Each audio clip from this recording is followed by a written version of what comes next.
बर्तमान मु ये अंचल शिक्षक आमर सत्यवान नना कह आलोचना करेंगे।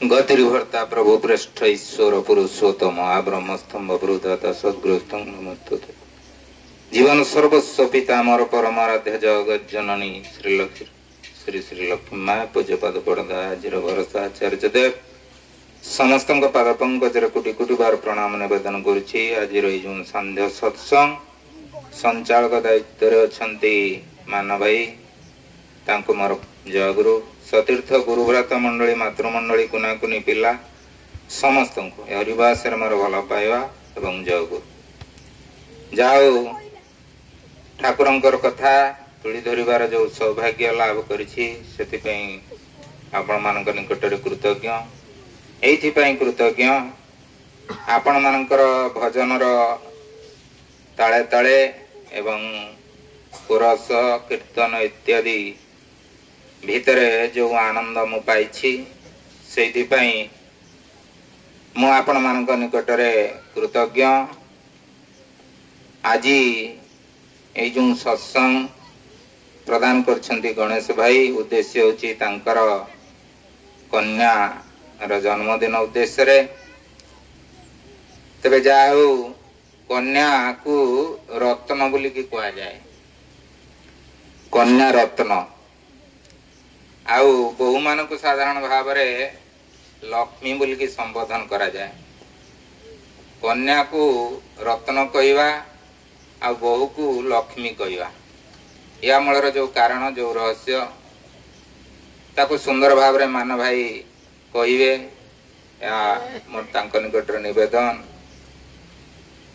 एकदा जणे साधु सन्यासी सी तांकर माने कमंडलू अन्यान्य जहाँ सब जिनस ताको गोटे माने सेटा आपनकर पछपटर जोटा बेक पछपटर जोटा पिठी रे पकेई कि नियंती सेई भली एक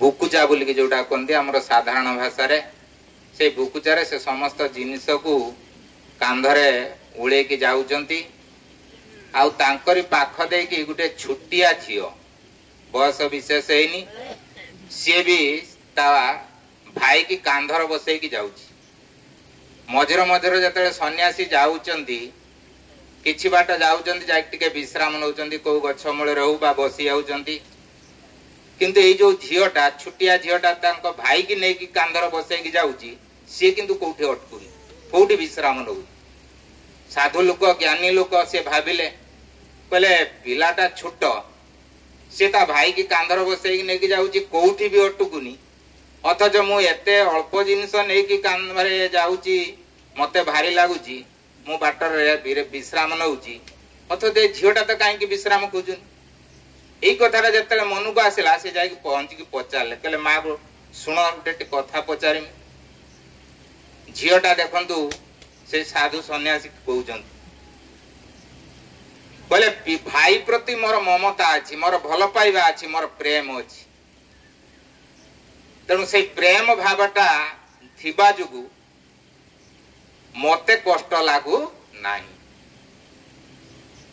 तेणु प्रेम भावटा आसे केते बेले मनीषर ब्रेन टा ताकु दी भाग रे विभक्त कराई गोटे लोअर ब्रेन आ गोटे अपर ब्रेन हमर असुविधाटा आज कौन है ना आपण घर समस्या जहा मो घर समस्या से नुहे समस्त आम जो बसचंती समस्त घरे किछि ना किछि समस्या अच्छी कई कोई परियोनी मो घरे समस्या नहीं बोली समस्त घरे समस्या अच्छी किंतु समस्याटा टिके अलगा अलगा रकमर ए समस्याटा को समाधान करिवार कारण केमिति जानिबा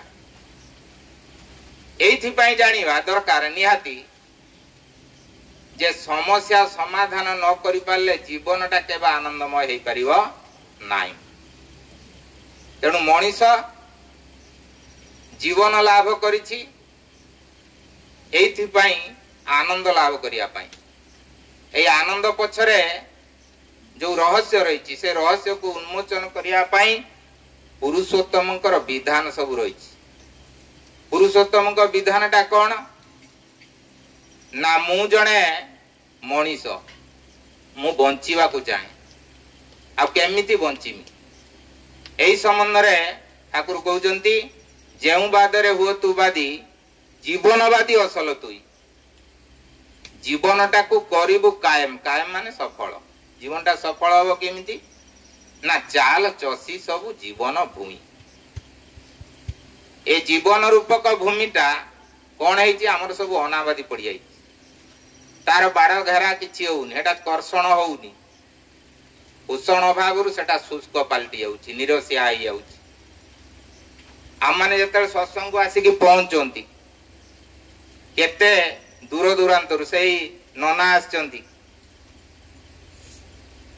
कौन तांकर उद्देश्य ना से परम दयाल निकट में बसिकी आम प्रति प्रत्येक सेतिकी समय आनंद उपभोग करिया एटा होची मुख्य उद्देश्य।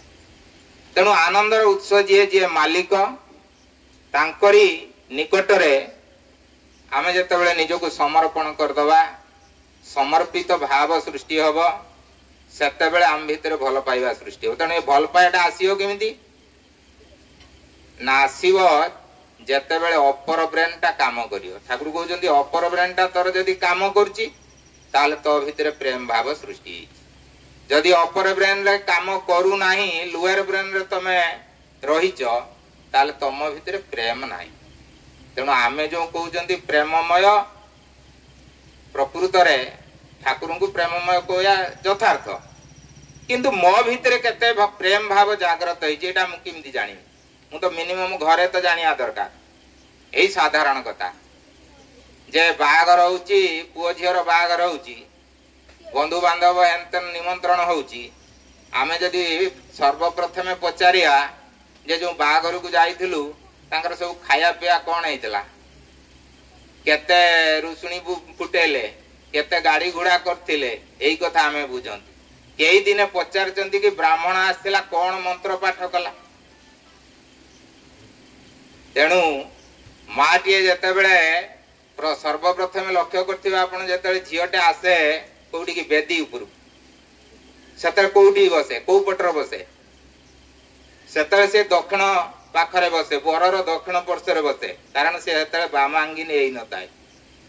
तेणु सी सेठी कंडीशन करे 10टा कंडीशन करे जे मु जदी तुमरो बामांगिनी हेबी ताले एई 10टा शर्त जदी तमे मानिबो ताले मु तुमरो बामांगिनी हेमी सहधर्मिणी हेमी एई कथाटा ब्राह्मण माने मंत्र माध्यम रे उच्चारण करନ୍ତି किंतु हमर काहारी मने नै आमे कोन मने रखचंती कि झियोटी कहूची जे मोर पिता माता को तुमे सम्मान दब मोर सांग साथी पाखरे मोर दुर्गुण गाइब नाही मते धर्म कार्य रे मु तुमरो सहायता मोर सहायता करियो एमिति 10टा कंडीशन ता भितर से रखितला एया जदि पूर्ण हुए ताले मु तुमरो बामांगिनी हेबी से कथा कई कोन गुरुत्व देइचंती। तापरे आ गुटे कथा नारीर नीति रे नारीर 8टा वैशिष्ट्य रहिछि पुरुषर 7टा वैशिष्ट्य अछि एबे भी सुधा आमे सत्संगी बहुत दिन धरी सत्संग को जाउचन किंतु नारीर 8टा वैशिष्ट्य आमे कोन कहि परिया जे 8टा वैशिष्ट्य जानेनी से वैशिष्ट्य को परिपालन करिया केते कष्ट हबो पुरुष तार 7टा वैशिष्ट्य जानुनी यार भितरे जो पिलाटी जन्म हबो ए छुआ माने जो बसचंती